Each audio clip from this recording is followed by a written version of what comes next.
It's right for us to move to the question and answer portion. So maybe I still have on my view Ms. Anna Lagun from Bio, and of course, Engineer Stanley is also here with us from 5% Global Corporation. So I would invite him to be on screen. Our Director Celia Lumba, can also join us. We are now on Zoom, ladies and gentlemen. So maybe I'll shoot the first question, and maybe it will be directed towards any of the, Ms. Anne is coming from the garments and woven sector, and Stanley would be coming from the non-woven sector. So I'll shoot the first question on from Jasmine Romero of ABS-CBN News. She has a lot of questions. We'll just select one. Maybe individually for Anna and Stanley. The question is, how can the industry make make it itself more competitive? So it's a question of competitiveness. So maybe I can, are we now on screen?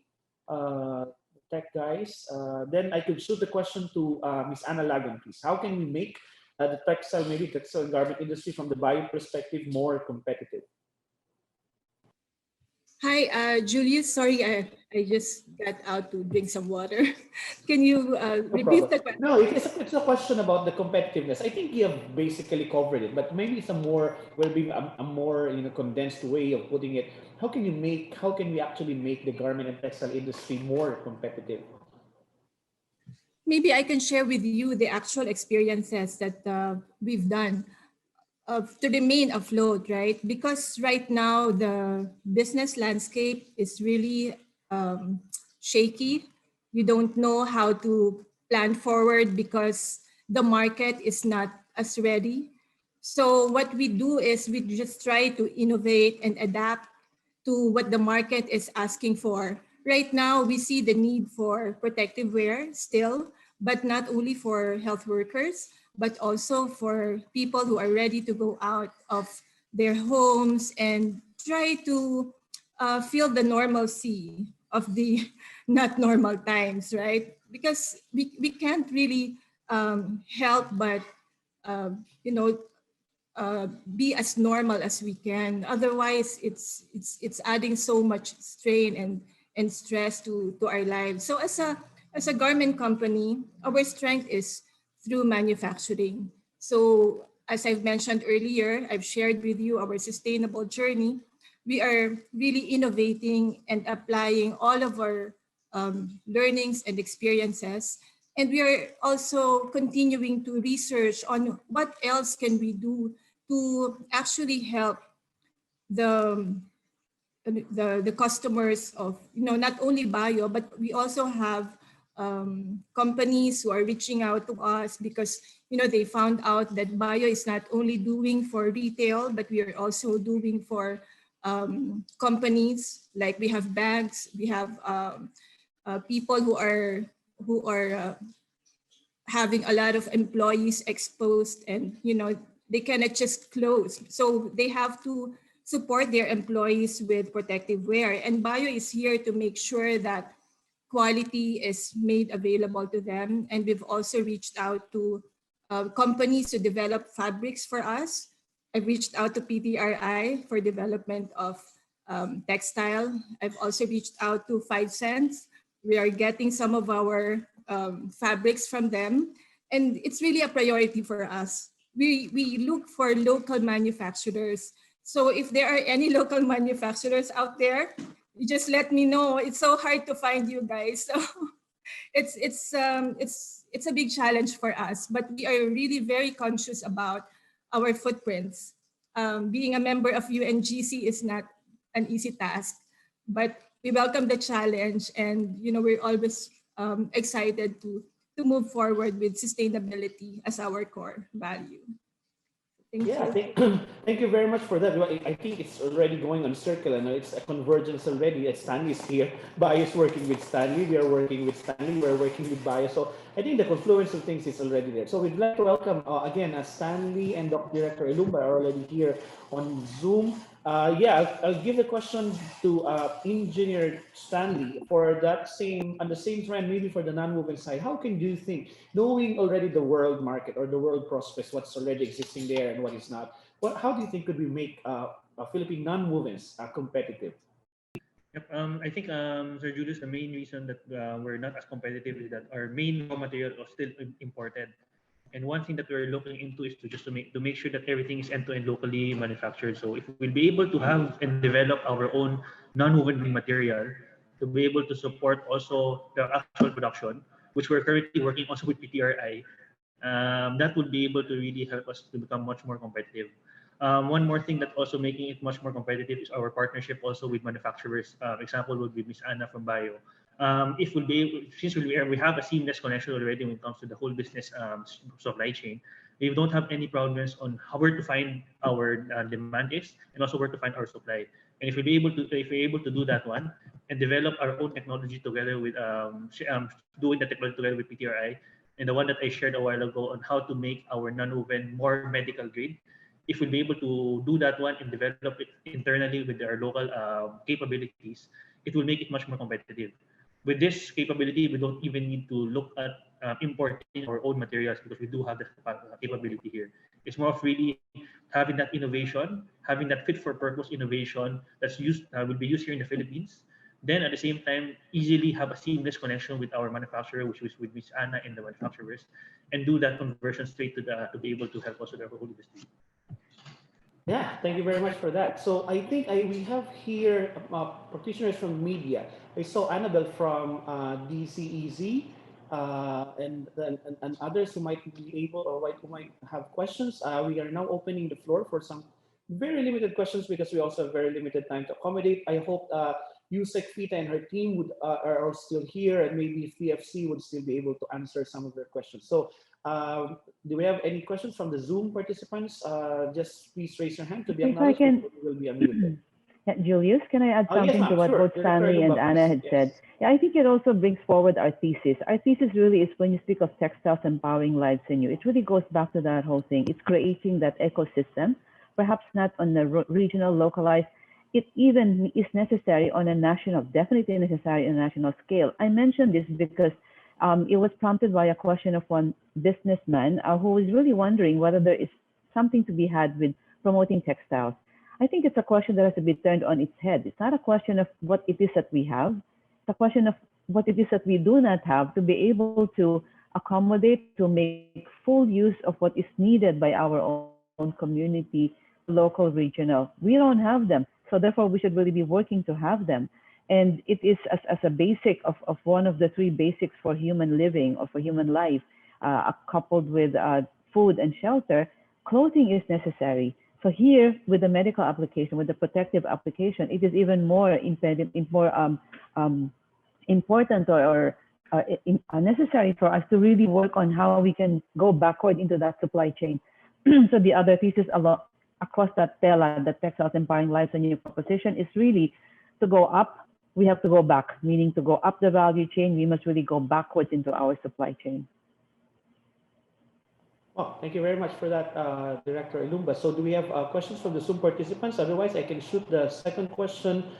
This came from Michael Balaguer of Diaryong Tagalog. I think the question goes something like this. How do we plan to promote the use of Philippine indigenous fabric to be commercialized into textiles for local and international use? Maybe this one could be directed to Anna, if you are still here. Yeah, Anna Lagos still here. Yeah, maybe on the side of Bio, do you think there's there are some prospects for indigenous fabrics to be commercialized into mainstream and for local and international release? We are actually doing that right now. Just wait for a few months and we are going to roll out something. This is really a big move for us. We have been supporting communities that are doing Filipino traditional weaving, but we've also tried to be very, very careful on how we can reach out to indigenous people, because I want to make sure that before we go into any agreement or any collaboration, I want to make sure that every sensitivity is really observed. But we are in talks with them right now so as to help promote the Filipino tradition of weaving. I'm not sure if we can move forward into that territory of the indigenous people's craft. But I am very much open to that. I need more information. I need more knowledge on how I can do that. So once again, collaboration is key, but Bio is always willing to go into that space. Promotion is something, but really doing it with intention is another. We don't want it to just be promoted just because we want to sell them. We want to go into we won't Print mo si kalatan na tagi-printan. Sorry for that. Yes. we want to make sure if we go into that space, everything is clear because it is a very respectable spectrum of ideals and everything. So it's taking some time, but eventually Bio will be there. And I just want to say that Bio will always do anything for the Filipino. So that is part of our mission. I shared it earlier. So our design thinking, our process, and my creative direction for my team is to always look at how we can really be inspired by this culture that we have.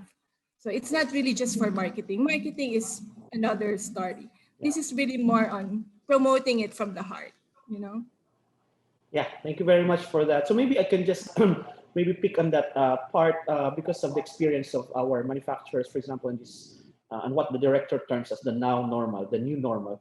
Of course, the issue about ukay-ukay, about the high electricity costs, the things that Yusek Aldaba actually comprehensively mentioned, these are not to be overemphasized, but they are actually real problems, right, of the manufacturing industry. I'm just curious, and it would be nice to also hear it right and direct from the manufacturers themselves.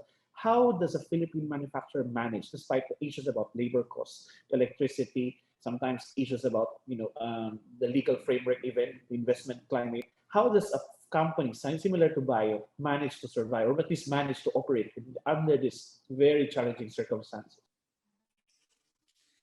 Right now the business climate is different, but first and foremost is we take care of our people, especially our production team. They are like the engine of our business right now. Without each one of them, maybe we'll just be staying in our houses. But just to share with you, since day one of ECQ, I'm working. I'm working with our factory workers, our production people, just to show them that we're really in this task together. It's hard to tell them to go to work every day, but with us around, they are there. So aside from that, we support them. We provide and continue all the benefits that we can give. We have to sustain each other. So I'm actively pursuing. Okay, maybe just a bit of a background. Before I went into retail, I was supplier of brands. Okay, before Bio, we are a manufacturer, we are a vendor.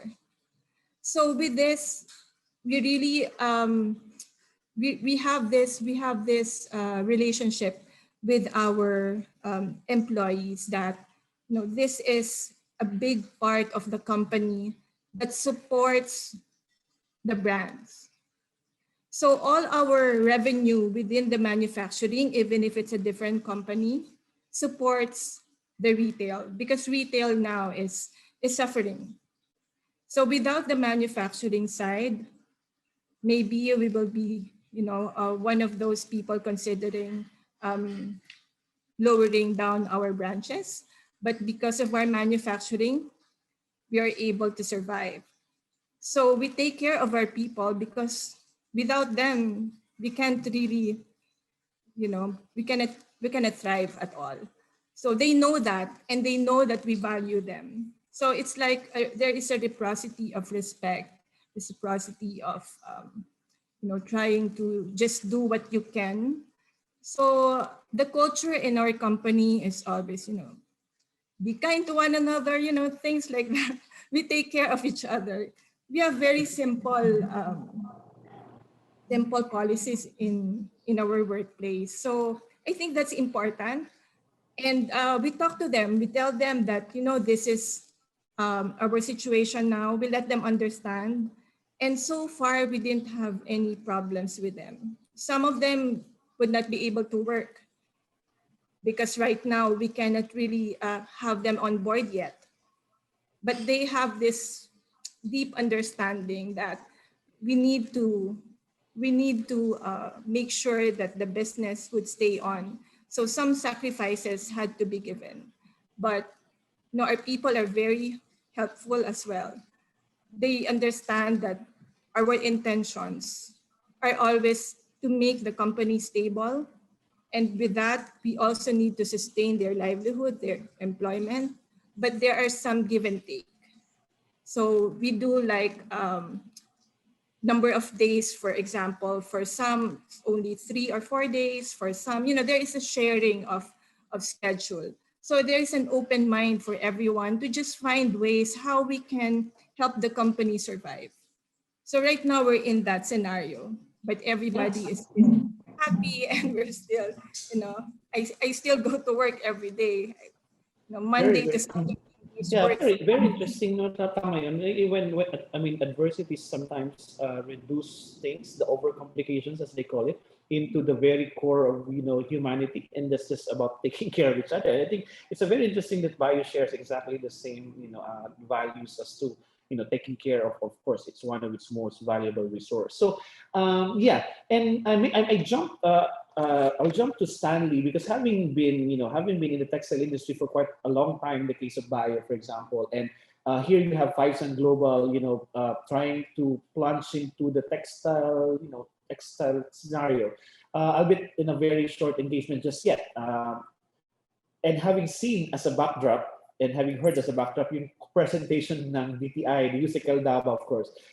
To you, Stanley, how do you think, how do you see, or what actually motivated, for example, the company in trying to plunge into this? Plunge by plunge, I mean, it's not unnecessarily like plunging down, maybe plunge up, and in trying to get into the picture of the Philippine textile industry, despite knowing or despite being aware, of course, of the many hurdles along the way. So maybe you can share the insights how Five Global got into the non-movements industry. Yeah, so I think Julius, the main reason why we wanted to plunge into this one is we've seen not only an opportunity for us to look into the whole textile industry as a non-woven, because non-woven is a very different type of textile when you compare it to our traditional woven. But other than its opportunity on having all of these possible uses that I've presented, it's more of innovation. This non-woven company was very, very much started with my grandfather even. It was his dream to be able to do something new in the Philippines. And to be able to do something like a non-woven in the Philippines is something as his dream. My grandfather already passed away, but my main goal right now is to be able to at least make sure that the dream of my grandfather moves also as well. It's also the same goal of my father. That's why when you look, when you listen to my, when you look at our company name, it's 5 Cent Global. My father's name is Cinco. So basically 5 pesos, so 5 Cent Global. So that's how we did the school legacy, that we wanted to have the school legacy when it comes to building the whole business. Why we plunge into this? Because we're as geeky as it sounds, we're all engineers. My father is an engineer. I'm an engineer. My mother is a professional dentist. My sister is professional also. And we wanted to really make sure to show our whole innovation, how good we are as Filipinos. I work outside already in other countries. I've seen how good we are really in the Philippines. And for me, I'd rather use my talent, use how good we are here in the Philippines rather than do it outside.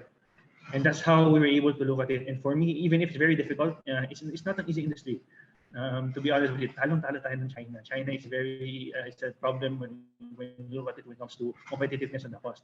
But when you look at it sa Discarte, sa Malasakit, that's what we have here in the Philippines. And for me to be able to build something within our company and have something as non-woven, and when you look at non-woven, it's equated to our company, and that whole non-woven is used to be able to help our country grow, that's something that's very much inspiring for us. So that's why we plunge into this. It's a calculated risk, but this calculated risk is more of on the hard side, so more of the malasakit side, more of making sure that how good we are as a Filipino. Thank you very much. Thank you very insightful. Can I just add, Julius? Yes, please, ma'am. Go. Yes, this goes for both Anna and for Stanley. I'm very, very amazed at the philosophies and the values that both your companies, your families, your own persons are really demonstrating. And I guess it goes down to the heart of the question. Do you do it because it is right, or is it right because you do it? You do it because it is right, right? You don't make what is being done right, but rather you change that whole conversation, that whole narrative to go into what is right according to what is perhaps determinedly a Filipino value, but certainly a human value. So thank you very much. Thank you very much. And I'm really happy that we found each other, because I think that's part of a whole success story is how everything converges and the confluence of the right people, the right values, the right, if you all are working towards the same goal, then it makes it easier, makes it, perhaps even funner. Hopefully it is funner. So thank you very much, guys. Yeah, thank you very much for that, Director. I was about to ask for your comment actually, but yeah, that which leads me to my last question. We didn't have any questions from the Zoom participants. I have a list here, but I'll try to give it. Maybe we'll try to give it to the speakers. But thank you very much. Maybe I'll take this opportunity to before asking the last question to thank the speakers for the first and two sessions. Yusek, Fita Aldaba, Ms. Carissa Cruz Evangelista, of course, Engineer Stanley. Ms. Ana Lagon and Ms. Therese Tugade, and of course, not to forget Congressman Tof de Venecia, and of course, our very beloved Secretary Fortunato de la Peña has also been very supportive to PTRI and to the many endeavors of the textile industry. So I'll shoot my last question, and my question will only be answered by one word. In one word pala, in one word. Diba? Parang lakas maka-showbiz. Kunwari, showbiz naman tayo. Para ma-break yung formality. Nakabarong na ako ngayon, parang I should have been in my shirt. But anyway, I'll ask this question. I'll shoot it to Stanley and to Anna. The question is, how do you see the future of the textile industry? One word before we end. For maybe Anna first. For me, it's very promising. One word, promising. Promising. Okay, Stanley, go. For me, illuminating. Yes. Very interesting. So promising and illuminating, very positive words to end the first two sessions of the TELA conference. Ladies and gentlemen, thank you for bearing with us with the technical difficulties. We have to resort to going to Zoom now. It's easier to manage. We have a lot of people have joined us on Zoom participants. I saw the Dr. Giselle Concepcion of PAASA earlier, some other very familiar names of our textile stakeholders as a whole. But thank you very much for joining us on the first two sessions. We will go resume after 30 minutes. Please bear with us. We will just take a lunch break and hope to all see you at 2 o'clock sharp, and we will start the program and resume with the rest of the speakers for the afternoon. Just to give you a glimpse, this afternoon we will be hearing from no less than Commissioner of the Civil Service Commission, Attorney Eileen Lisada. We'll also be listening to the two more very interesting talks, one from Material Connection and the other one from CIPO, that's the Swiss International Promotion Program on the textiles, and we'll see how insightful their contributions are to this conference, and hopefully we'll be able to forge more interesting, more promising and illuminating strategies forward. So thank you again, Engineer Stanley and Ms. Anna, for joining us for the Q&A, and see you all again after 30 minutes, 2 o'clock sharp. Thank you very much. We're now signing off for a while.